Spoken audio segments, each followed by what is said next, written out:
Application of the provision of the Indian Partnership Act 1932 in the absence of partnership deed. அதாவது partnership deed ஆப்சன்ஸாக இருக்கும்போது partnership ஆக்டினுடைய provisions என்னென்ன அப்படிங்கிறத பார்க்க போகிறோம். If there is no partnership deed or when there is no express statement in the partnership deed, then the following provision of the act will apply. Partnership deed இல்லை அப்படின்னா என்னென்னலாம் நம்ம செய்யலாம், என்னென்ன ரூல்ஸ் அண்ட் ரெகுலேஷனை நம்ம ஃபாலோ பண்ணுறோம் அப்படிங்கிறத பார்க்க போகிறோம். Point number 1, remuneration to partners. Remuneration means partners உடைய salary. No salary or remuneration is allowed to any partner. Section 13 subsection A. இப்போ வந்து இதில் செக்ஷன் 13 சப்ஜெக்ஷன் ஏ படி என்ன சொல்கிறாங்கன்னா, யாருக்குமே வந்து பார்ட்னருக்கு வந்து சேலரியோ அதை ஊதியமோ அல்லது ரெமுனரேஷனோ உழைப்பூதியமோ கிடையாது அப்படிங்கிறத ஃபஸ்ட்டு பாயிண்ட். அடுத்து second point, profit sharing ratio. Profits and losses are to be shared by the partners equally. Section 13 subsection B என்ன சொல்லுது அப்படின்னா, ப்ராஃபிட்டை வந்து பார்ட்னர்ஸ்க்கு இடையில் ஈக்குவலாக பிரித்து கொடுக்கணும், அதுக்கு வந்து ரேஷியோ கிடையாது அப்படின்னு சொல்லுது. அடுத்து வந்து interest on capital, third point. Section 13 subsection C, no interest is allowed on the capital where a partner is entitled to interest on capital contributed as per partnership deed.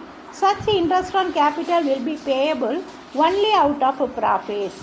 அதாவது பார்ட்னர் கொடுக்கக்கூடிய கேபிட்டலுக்கு interest கிடையாது.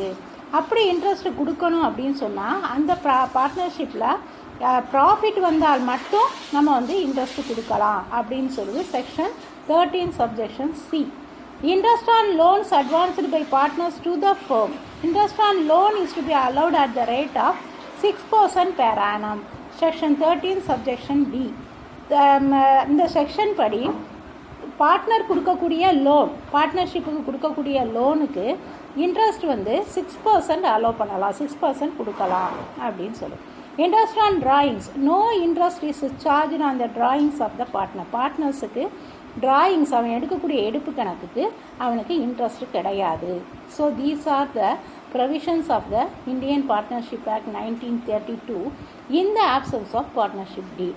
Illustration number 1. இப்போ இந்த partnership டீடை base பண்ணி, absence of partnership டீடை base பண்ணி ஒரு some போட போகிறோம். நல்லா கவனிங்க. A, B, C and D are partners in a firm. 4 பேர் வந்து இதில் partners. There is no partnership deed. Partnership டீடை ஃபாலோ பண்ணலை.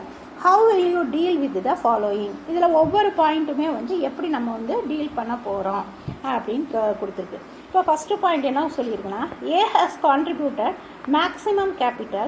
He demands interest on capital at 12% per annum.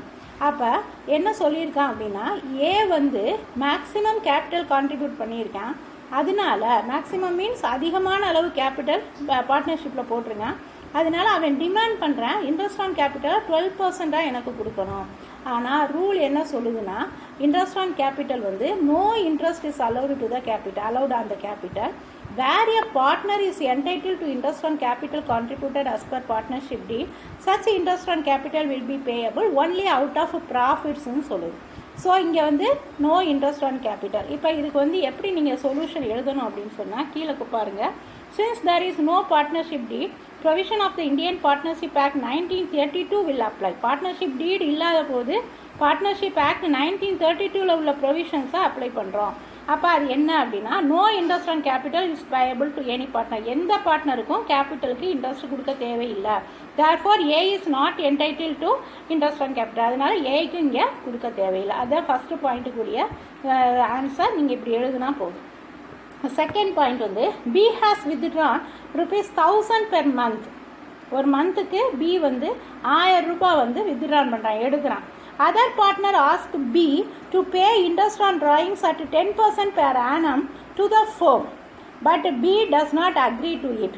இப்போ வந்து B வந்து மாதம் 1000 ரூபாய் எடுக்கிறான். அந்த எடுப்புக்கு அவன் கொடுக்கக்கூடிய இன்ட்ரெஸ்ட் வந்து 10% கொடுக்கணும்னு சொல்லிட்டு டிமாண்ட் பண்ணுறாங்க அதர் பார்ட்னர்ஸ். அதர் பார்ட்னர்ஸ் இங்கே யார் யாருன்னா A, C and D வந்து டிமாண்ட் பண்ணுறாங்க. ஆனால் B வந்து அதுக்கு ஒத்துக்கலை.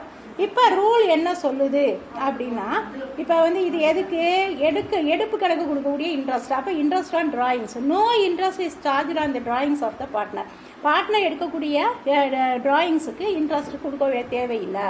அப்போ செகண்ட் பாயிண்ட் நீ எப்படி எழுதணும்னா, no interest is chargeable on drawings made by the partner, therefore B need not pay interest on drawings. பியும் கொடுக்க தேவையில்லை. ரூல் என்ன சொல்லுதோ அதையே ஃபாலோ பண்ணிக்கலாம்.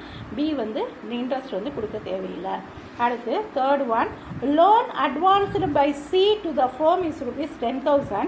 He demands interest on loan at 9% per annum. A and B do not agree with this. இப்போ வந்து loan வந்து சி வந்து லோன் அட்வான்ஸ்டு வாங்கியிருக்கு ஃபேமில் வந்து 10,000க்கு. லோன் அட்வான்ஸ்டு பை சி மூலம் ஃபேமுக்கு கிடச்சிருக்கு 10,000. He demands interest on loan at 9% பேர் ஆனம். அதுக்கு வந்து 9% வந்து இன்ட்ரெஸ்ட்டு டிமாண்ட் பண்ணுற சி. ஆனால் A and B do not agree with this. ஏயும் பியும் அதுக்கு வந்து ஒத்துக்கலை. இப்போ இதுக்கு ரூல் என்ன அப்படின்னு சொன்னால், interest on loan advanced by partners to the firm. Interest on loan is to be allowed at the rate of 6% per annum. இதுதான் வந்து நமக்கு ரூலு. அப்போ தேர்டுக்கு சொல்யூஷன் என்னென்னா, interest on loan is payable at 6% per annum, therefore C is to get interest at 6% per annum at rupees 10,000. அடுத்து fourth one, D demands salary at the rate of 5,000 per month as he spends full time for the business. B and C do not agree with this. D வந்து சேலரியா வந்து 5,000 demand பண்ணுறான் per மந்த்துக்கு. Full டைமாக வந்து அவன் work பண்ணுறான் பிஸ்னஸில். B and C வந்து do not agree with this. இப்போ வந்து இதுக்கு வந்து salary no remuneration is allowed to any partner. அதனால அந்த ப்ரொவிஷனே எடுத்து இங்கே எழுதிட வேண்டியதான். ஃபோர்த் ஒனுக்கு no remuneration is payable to any partner, hence D is not entitle to salary. அடுத்து வந்து fifth one, A demands the profit to be shared in the capital ratio but B, C and D do not agree. இப்போ வந்து கேபிட்டலுக்கு தகுந்த மாதிரி, capital ரேஷியோவுக்கு தகுந்த மாதிரி ப்ராஃபிட்டை பிரிச்சுக்க சொல்லி ஏ வந்து டிமாண்ட் பண்ணுறான். ஆனால் B, C and D do not agree, அதுக்கு ஒத்துக்கலை. இது எதுக்கு எங்கே போகும்னா, capital interest on capital profit sharing ratio. அதாவது profit and losses are to be shared by the partners equally. ப்ராஃபிட்டையும் லாஸையும் ஈக்குவலாக தான் பிரித்து கொடுக்கணும். அதை வந்து நம்ம வந்து கேபிட்டல் ரேஷியோவில் பிரித்து கொடுக்கக்கூடாது. இந்த ரூல் படி profit should be distributed equally, capital ரேஷியோவில் இல்லை. அதனால ஈக்குவலாக பிரிச்சுக்கிறோம். இப்போ இந்த ப்ரொவிஷன்ஸ் படி இந்த சம்மை நம்ம போட்டிருக்கோம். இதை நீங்கள் பாருங்கள். இது உங்களுக்கு புரிஞ்சிருக்கும்னு நினைக்கிறேன். புரியலைன்னா சொல்லுங்கள், கமெண்ட்ஸில் போடுங்க. மறுபடியும் நான் வந்து திருப்பி உங்களுக்கு நடக்கும். Okay, thank you.